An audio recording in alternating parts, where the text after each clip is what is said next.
Good afternoon, ladies and gentlemen, honourable ministers, members of the media. As you know, that we've been meeting since this morning,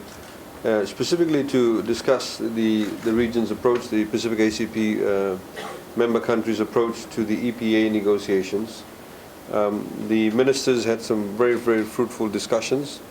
Of course, this was preceded by the past couple of days where the officials of the respective countries, including from the forum, were nutting out most of the technical issues and had made various recommendations to this meeting that was held this morning, in which of course the ministers deliberated on the recommendations that were made by the officials, and the ministers have in fact reaffirmed a number of the critical issues that need to be taken into consideration and indeed followed in our negotiations with the Europeans. One of the first and foremost, of course, the meeting unanimously affirmed the fact that we should all participate in these negotiations as one solid organization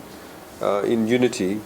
to address the issues pertaining to the outcomes of the comprehensive EPA. It was also recognized, as you will see in the press statement that will be issued, that of course there are some outstanding issues that have been that are prolonged for nearly 10 years now. We've been negotiating, and many of them have been prolonged, and we wish to put on the table, and as far as the EU is concerned, that we want to bring this to a head, and we have made a number of recommendations to our leaders.